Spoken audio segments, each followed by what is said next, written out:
Welcome in, everybody, right here to Leading Off right on Fantasy Pros. It is me, Joey P, Joe Pisapia. That is Dan Harris, and it's you, and it's a lovely Thursday morning here. Actually, it's kind of overcast in New Jersey, but it doesn't matter because it's a beautiful day when you wake up and you have another no-hitter to talk about. 2 no-hitters in the month of April. My goodness, what a beautiful finish to spring. What a great start to the season for Carlos Rodón. We've also got a ton of Astros on the IL. We've got some good, some bad, some ugly, and some indifferent. But Dan Harris, baseball continues to surprise us, and that's why we're here every day. You come for the talent, you stay for the surprises.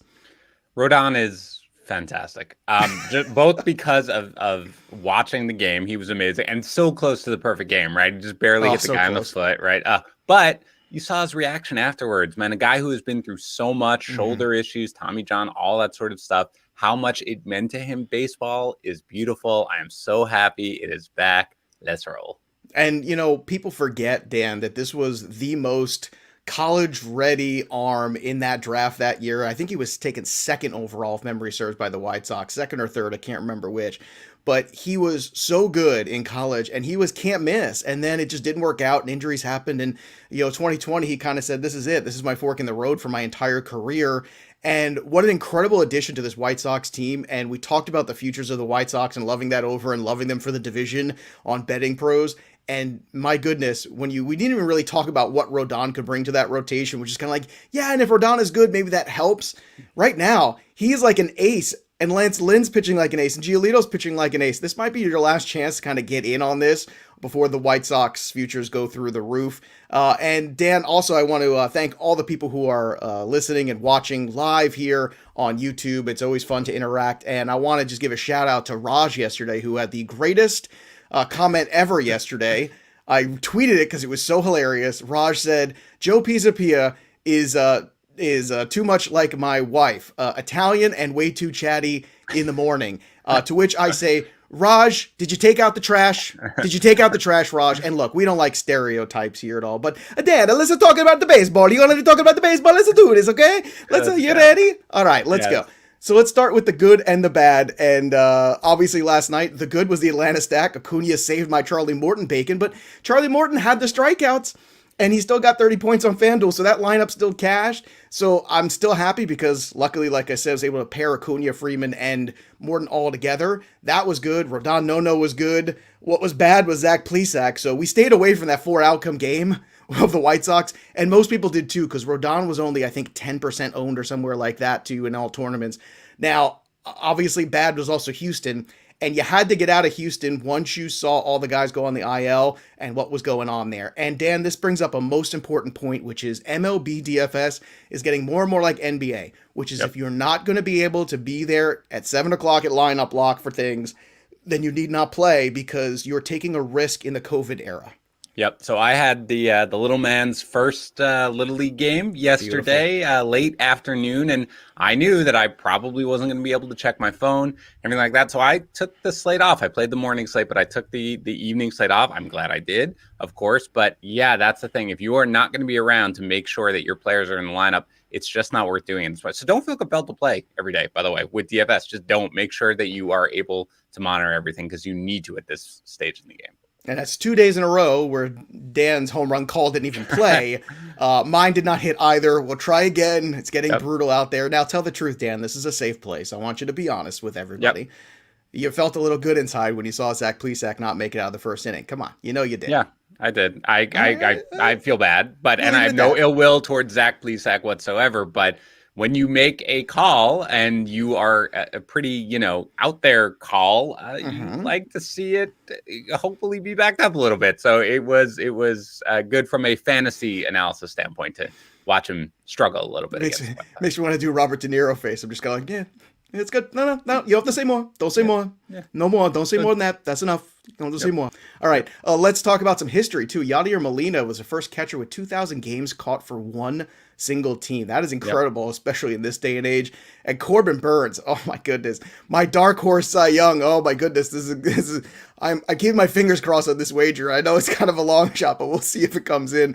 Corbin Burns first starting pitcher to open the season with 30 strikeouts and 0 walks since 1906. And by the way, if he gets 6 more strikeouts without walking a guy, it'll be the longest stretch ever. Adam Wainwright has that right now with 35. Also, the Rays, what a difference a year makes, have the worst bullpen ERA in baseball. How about that? Yeah, I know. This is baseball, man. This is what it is, especially bullpen baseball. You never know what you're going to get. All right, let's talk about some of these pitchers here. Jose Barrios, Kenta Maeda. We're gonna kind of rank the rest of these guys rest of the season, because Barrios coming off of 4 and a third innings, 4 runs, 5 Ks against the Red Sox. Maeda, similar 4 innings pitched line, 5 Ks. Then you got Zach Wheeler, 6 innings pitched, 3 runs, 6 Ks against the Mets. So if you're going to rank these guys the rest of the season, these are all kind of, in my opinion, guys who you like as a number 2 or 3 starter in your rotation, give or take, depending on what your league depth is. Yep. And they're capable of having those 1 starts, but they're also capable of having starts that would look like a number 4. So how would you rank these guys rest of the season? I think the way you listed them is probably it. I mean, none of them was particularly good yesterday, but I would probably go Barrios, Maeda, and Wheeler. And I think that's switched from where I had it coming into the year, where I had Maeda ahead of Barrios. Barrios, I wasn't that, first of all, the Red Sox are a little scary right now. You may want to fade all your pitchers against the Red Sox, having won, I think, 9 in a row or something. But Maeda worries me a tiny bit just because it seems like batters, and I remember talking about this, I think it was with Nick Pollock in the spring, about how, he made this mix where he got away from his fastball a little more and he started using his slider, and it was great. And I said, is there any chance that batters are going to kind of adjust to that, having seen that for a full year last year? And we said, well, maybe. But it does look like they are there laying off his off-speed stuff a little bit more than I think they used to. So even though his ERA is okay, his whip is pretty high because batters are doing a really good job with it. So a little worried about him to the extent where I moved him behind Barrios. But still, you mentioned it, all 3 guys are pretty solid SP2s in this landscape. But I would go Barrios, Maeda, and then Wheeler. I'm going to go Barrios, Wheeler, and then Maeda. And the reason for my ranking is I just feel like, I think Wheeler's also pitched against the Mets now twice, and I think, he's got to pitch against some other teams. I want to see him go out there, but I believe in the strikeout rate of Wheeler, and I'm just a little bit concerned about Maeda over the long haul.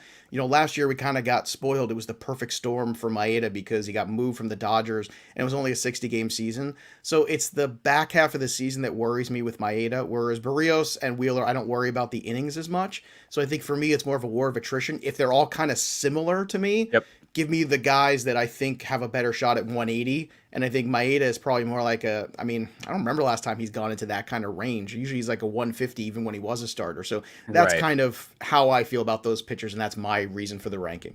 Yeah, I do think, and again, the difference between them is, I update my rankings almost every day, but every Wednesday for sure, because I do the trade chart, and I have Barrios at 18, Maeda at 19, and Wheeler at 23. So they're all close. For me, Maeda, again, part of it is the division that he's going to get to pitch in. Again, other than the White Sox, it's pretty soft. I mean, we saw what happened to the Indians, yesterday. The Tigers, despite what they're doing right now, I don't really expect to be a viable, powerhouse offense or anything like that. So again, but it's splitting hairs a little bit. So I'll go with either one is fine. But I do have minor concerns about Maeda, which I'm slowly moving him down my board. MC, by the way, has minor concerns about your wardrobe today. He's disappointed that you didn't wear the bow tie. Oh my gosh. About you being the Ken Rosenthal.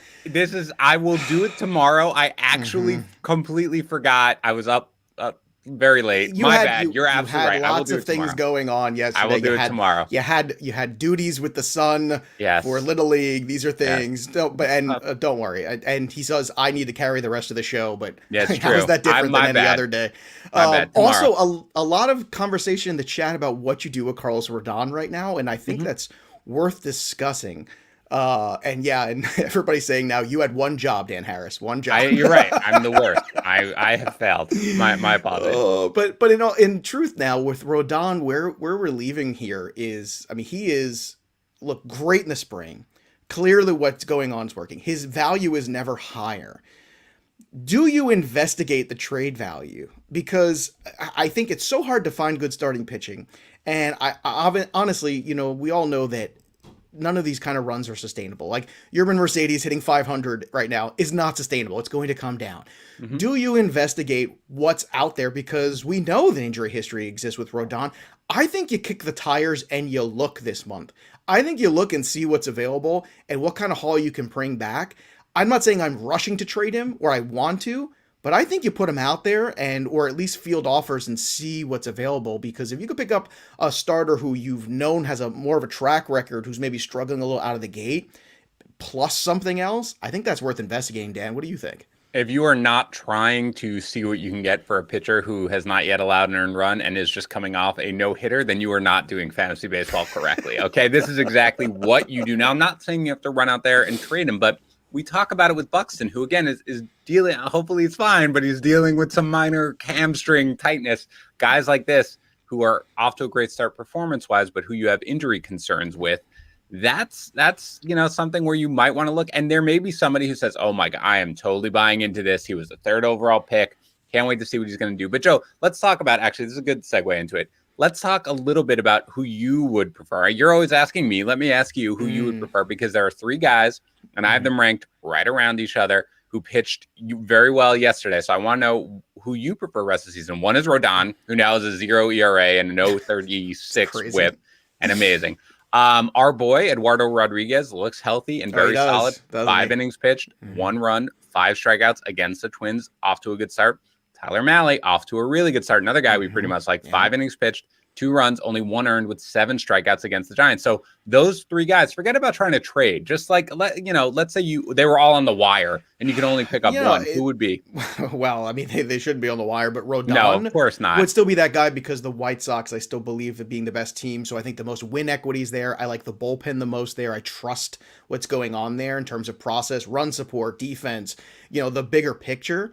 But I will say this, if someone was offering, or if I could get Eduardo Rodriguez and Mahle for Rodón, especially in a head-to-head format of any kind, points or cats, I would consider that strongly, because you want those 2-start weeks. And as good as Rodón could be in some of those 1-start weeks, being able to pile them up is kind of interesting. It's tough. You love being right about a player, but then the worst thing is when you're right and it's so good, you have to sit back and go, okay, this is as good as it gets. This is the value at the peak, and you have to be careful, because there's downside, and it's very tough when you are right about a player that nobody else was really on, and you feel proud of the research and the homework and everything you did, to admit that there's a downside. And that's always the toughest thing. And it's why, even though I kicked myself a couple years ago for trading Whit Merrifield everywhere when he first came up, I you know what? I knew about him. I was on it. I picked him up. It was great. And I said, I'm out. Ketel Marte 2 years ago, I missed the second half of the brilliant 2019 season because I was on him in 18, draft him everywhere in 19. I said, oh my God, this is too good to be true. And I moved on everywhere. But I think that is a great question. Also, not everybody's doing well. Let's talk about some guys who both have 5.27 ERAs. Lance McCullers, coming off a 3 innings, 6 runs, 3K performance against the Tigers. And then Zach Plesac, 2/3 of an inning, pardon me. 6 runs allowed against the White Sox. So who would you rather have rest of season, Dan Harris? This, in the words of my buddy Nate Bush from my wrestling podcast, who's from West Virginia, he's got a ton of these like fun West Virginia-isms. He goes, gun to my head, I think I'd take the bullet. Yeah. I don't need the gun to my head on this one. You know that if the choice is someone versus Zach Plesac, I'm probably going with the other guy. They both have 5.27 ERAs, as we mentioned, but I'm going with McCullers here. By the way, I will say that I published the trade value chart last night. It's going to be up today. So if you want to see where I have Rodón and all those guys and what I would do for in a trade, just check it out. Again, it's on FantasyPros. But I'm McCullers pretty strongly here. And the one thing with McCullers, which I watched, I was very disappointed, right, with McCullers. I'm very disappointed in the entire Astros. Now, they had all the COVID issues, but all their pitchers got completely destroyed. But McCullers, again, this is another sort of under-the-radar thing. We mentioned it maybe with Strasburg and him getting hit hard. Apparently, McCullers was suffering the side effects from the vaccine. Okay, not even COVID, just from getting the vaccine, which sometimes hit a day or two later. So you kind of want to give him a pass for this one. I'm not giving Zach Plesac a pass for this one. Okay, this is the first non-Tiger start that the guy made. I continue to want nothing to do with Plesac. So I have McCullers pretty far ahead of where I have Plesac rest of season. I have McCullers too. It's not pretty far ahead. It's close.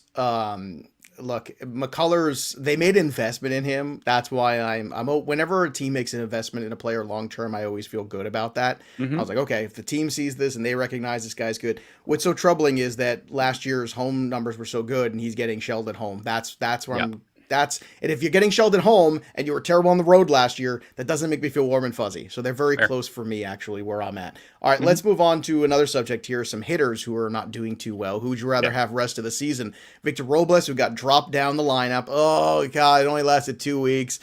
Now he's hitting the 9 hole, and the pitcher's hitting the 8 hole, and we're doing that whole nonsense. I hate that. 0 for 3 yesterday, 194, and now Turner's hitting in the leadoff spot with Soto in the 2 hole. So big ups for Soto here.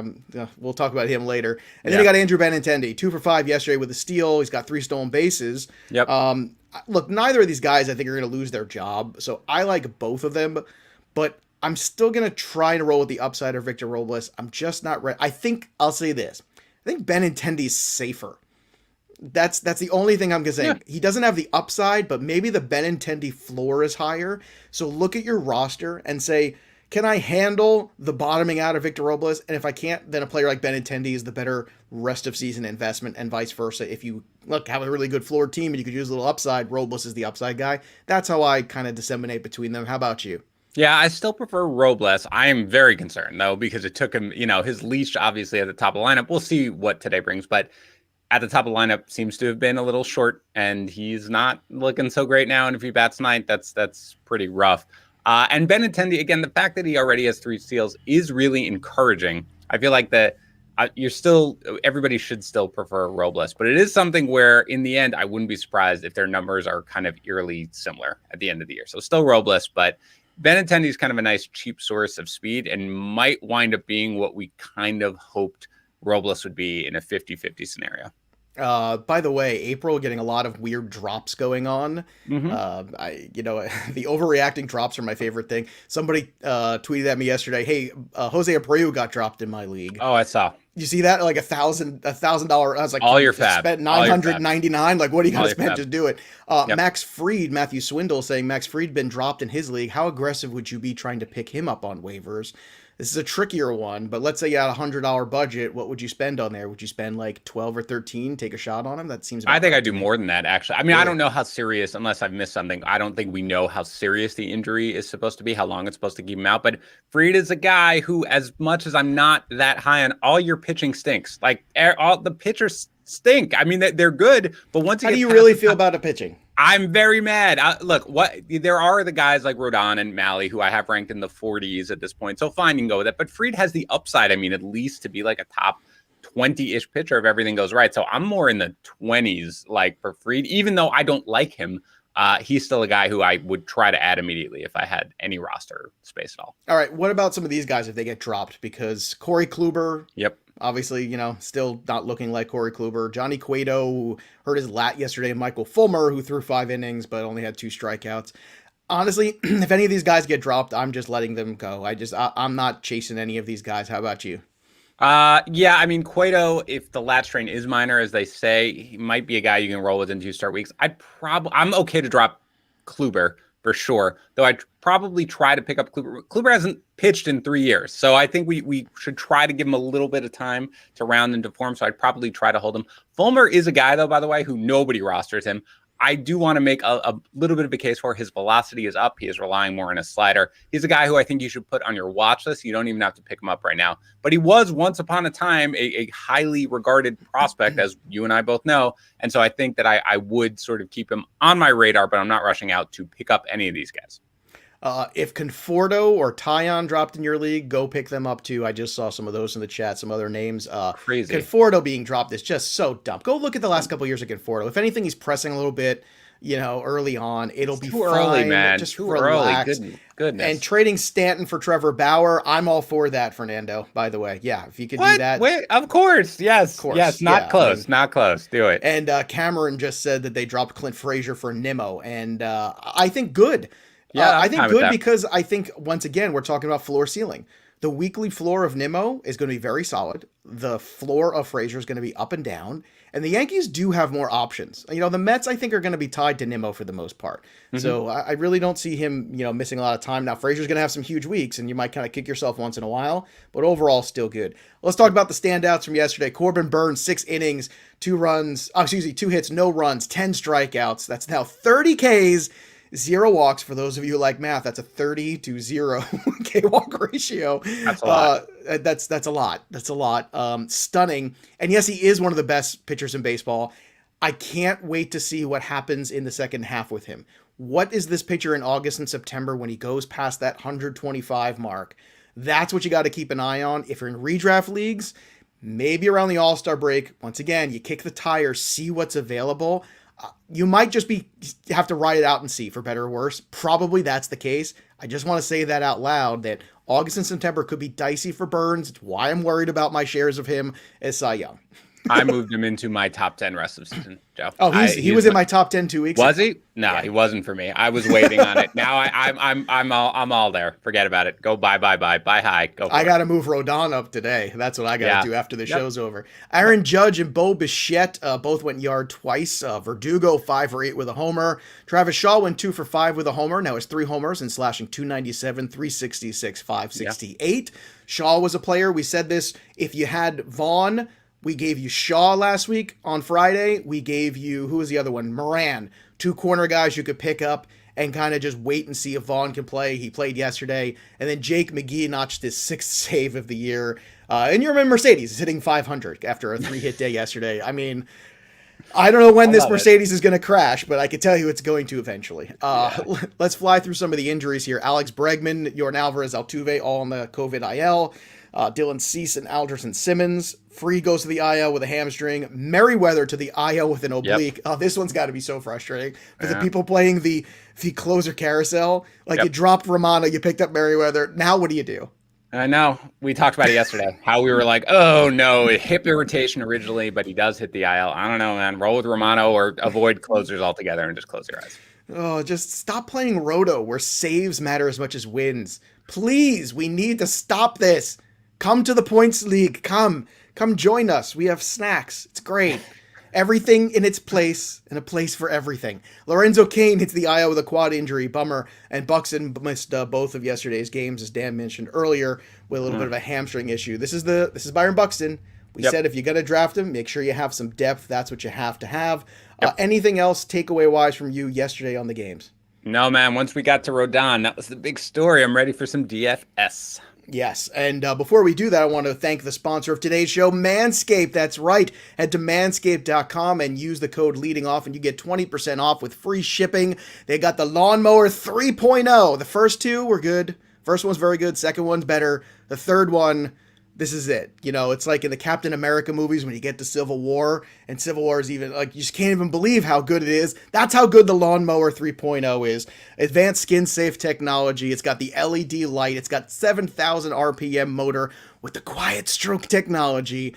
It's going to take care of all of your man parts. It's not going to hurt you anywhere when you're shaving. You don't want those shaving burns and those little electrical things or those little cuts and stuff. No, these are sensitive, delicate areas. And just because you're a tough guy doesn't mean you should be tough on your delicate areas. So once again, trim that junk. Go to manscaped.com. It actually says this, trim your junk. So I'm not making this up, folks. 20% off plus free shipping with the code LEADINGOFF. I'm telling you, the Lawnmower 3.0, great stuff. All the Manscaped products are great. All the trimmers they have. I got the Manscaped stuff. They sent it to us. It's phenomenal. Go out there and get some yourself. Manscaped.com. Your balls will thank you. Now, today, there's a lot of good pitching on the day slate. So it's a little tricky out there. I would kind of go towards Lance Lynn, just kind of follow up with that. That's kind of where I would go personally. But also keep an eye on the Chris Paddack start today against the Pirates. This is our make or break start, okay? If he does not pitch well here, we're going to have to eat it with Chris Paddack and start looking for shares of Mackenzie Gore or something else. We got to start figuring out some things. But this is a very important start where if you want out of Chris Paddack, this might be the time, Dan. Let's start with the slate tonight. Only 5 games on the night slate. Yep. Keep it simple, folks. The pitching's not good. Give me Urias at home against the Rockies. It's just, I mean, what are we doing here? I mean, let's, against Austin Gomer, come on. I know that Bellinger's out, but let's keep it simple. GPP arm, it's still Urias for me. Yep. I'm not going anywhere else. Secondary arm and DK, because he's so cheap at 7.8, I'm willing to take a flyer on Patrick Corbin today. He is cheaper. I like the matchup against Merrill Kelly. He's given up 14 hits in 10 innings. Merrill Kelly's given up a couple home runs. He's given up 4 earned runs or more, I think, in both the starts. So to me, I'm going with the Nats and the A's. That's the stacks I like today. But again, short slate, small, keep it simple. What's your approach tonight? I think there is no way I want to play any pitcher. I mean, if you're on DK, fine, but on FanDuel, it's Urias, and you figure out the rest. And, you mentioned there are enough bats out there, cheap bats, that you can make that work. And it's not that he's even that prohibitively expensive, especially on FanDuel. He's 9.6. So it begins and ends with Urias, and then you make it work. I agree. You can go with the A's, obviously the Dodgers, and the Nats. I think you can pick on Merrill Kelly, which is one of my favorite things to do. I love picking on Merrill Kelly. No offense, Merrill Kelly. I love Merrill Kelly, but I will pick on him in DFS for sure. I mean, look, we've been picking on the D-backs all week. We're just going to, the D-backs are in a tailspin a little bit. How it works. Let's be honest and just call it what it is. On the note of looking for guys in order to get to the top of that Nats lineup where you can get Turner and Soto and pay up for Urias and any Dodger you want, McKinstry, who's come out of nowhere this year and just makes a ton of contact. I love these kind of guys in DFS. Cheap contact guys. 3.1 over on FanDuel. That's pretty reasonable. He's probably going to be in the lineup again today. Again, you have to check on these things. Chris Taylor, if he's in the lineup at 3.3, that's a pretty good return too against Gomer, the lefty. Jed Lowry is still just 2.8. Yeah. Just keep hammering this Jed Lowry thing today. He's going against Tariq Skubal, the lefty. Josh Harrison, who's been playing a lot for the Nats at just 2.2. He is just 3.9 on DK. Lowry's 3.6 and 2.8 respectively. And then Candelario with the Tigers. We like him tonight. He's a cheap first base alternative at 2.8. He's making a lot of good contact, feeding off of last year. Josh Palacios, who's playing with Teoscar out. Yep. Yeah, he's hitting 9, but he's a free square at 2.1. He's hitting 375 so far. So just throw him out there. Again, if he fails at 2.1, it only gets you 6 points or something like that at the most, or even a goose egg. It's okay because tonight it's a limited slate. Don't overreact. Palacios is 3.5. And I'm telling you, Laureano and Lowry on DK tonight, really cost effective. Laureano's just 3.8, not taking into account how good he's been, Dan. That's your lineup builders for tonight. Go get Urias. Keep it simple. If it fails, it fails. The other things are just not good investments. Yep. Just because something hits doesn't mean it's a good investment. And this is the tricky part, the difference between NBA, NFL, where you understand who's touching the ball, you understand who's getting the carries. It's not like that in baseball. There's a lot more one-off, strange, oddity things that happen, but you stick to the good things, and more often than not, they're going to hit, like last night, Ronald Acuna and the Braves. Yeah. Calls of the night. Who's going yard for you? We got to get on the board. Come on, let's go, Dan. Let's go. All right, I'm going to the Nats because I want to pick on Merrill Kelly, and I'm going to go with my guy, Josh Bell, who was off yesterday. So Zimmerman was in great DFS play in the day, by the way, with his history against Waino. He did go deep. I'm going for the real first baseman for the Nats right now, Josh Bell, to get his first home run of the season against Merrill Kelly. There you go. All right, Juan Soto for me. If anybody can get me off the schneid, it's Juan. That's what I want. Let's go. Let's go. And again, we're kind of remiss. We kind of blew past it, but Ronald Acuna, my goodness, the 2 dingers last night, put up 56 FanDuel points. It was a brilliant performance from him. I wish I picked him and not Freddie Freeman. Luckily, I had them both. But Dan, you can tell everybody also, we know that we've got that giveaway going on still for Ronald Acuna jersey, right? FantasyPros.com/MLB contest. So go and get involved. How does everybody go and get involved in that? Yeah, all you got to do is leave a review for the show on Apple Podcasts or CastBox. Go to FantasyPros.com/MLB contest. Take a screenshot of it, submit it. That's it. We randomly draw a name at the end of the month. And again, I will reiterate what I said yesterday, which are the reviews are great. A signed Ronald Acuna jersey is amazing. But the reviews, first of all, just, we appreciate them. We read them all. And we try to make any improvements on suggestions or, frankly, just feel good about ourselves. But it does just support the show. If you listen to this, it takes 5 seconds. And the amount of the juice is worth the squeeze is what I will say. And that it really helps the show. It helps us grow, reach more listeners. If you take the 3 seconds, just leave a quick review for us. And we really appreciate it. And you could win free stuff. And you can win, really, the Acuna jersey is even better than just supporting us. But I do want to say that because when I used to listen to podcasts, I did not understand the impact that reviews, and particularly good reviews on stuff like Apple Podcasts, actually had on helping that podcast Same grow. thing with the Black Book on Amazon. It really, if you love the product, we're with you every day. It takes 2 seconds, and it really does make an impact. Like that's the saying. big thing. So. It's a 2 second thing, and it really does help. So if you are enjoying it at all, like, take the 2 seconds, just leave it. Just you can quickly tap it, write a 1 sentence thing, anything you want. It does help us out. But regardless, whatever you do, if you do take the moment to do that, definitely fantasypros.com/MLB contest. Yeah. Win that Ronald Acuna signed jersey, and then take a snapshot of it and send it to us on Twitter. And we see how many of you are watching live now. We see the numbers. This is great. I'm very excited that so many people are like making us part of the routine. Yeah. Last one. Somebody wants to know, who was it? Let's say Badu. Andrew Abade wants to know, is Badu for real? I'm gonna say yes. I watched an at bat yesterday, and then he went the other way with a ball, and I went, that's some good hitting right there. I'm gonna say yes. I don't know how long it lasts, but I think he's a major league player. Let me put it to you that way. Yeah, he is the the non-Dan Harris guy. Dan Harris needs like 3 more weeks of this to fully buy in. But what I will say is this. If you are hurting right now, and I talked about it with our guys, Welsh and Bogman, yesterday, if you are hurting right now, you've got George Springer, you need someone, he is going to be able to fill a void for at least the next couple of weeks. I want to see what happens when pitchers continue to adjust. So far, he has adjusted to their adjustments when they are throwing more off-speed stuff. But let me see it for 2 more weeks. For right now, though, you can definitely ride the wave. Yes, that's right. All right, and want to thank our sponsor of the show, Manscaped. Again, go to manscaped.com, get 20% off of free shipping with the code leading off, and make all the adjustments you need for you know what. All right, that'll do it for us today. We'll be back again tomorrow to do it all again. For Dan Harris, I'm Joe Pisapia. We'll see you next time, kids.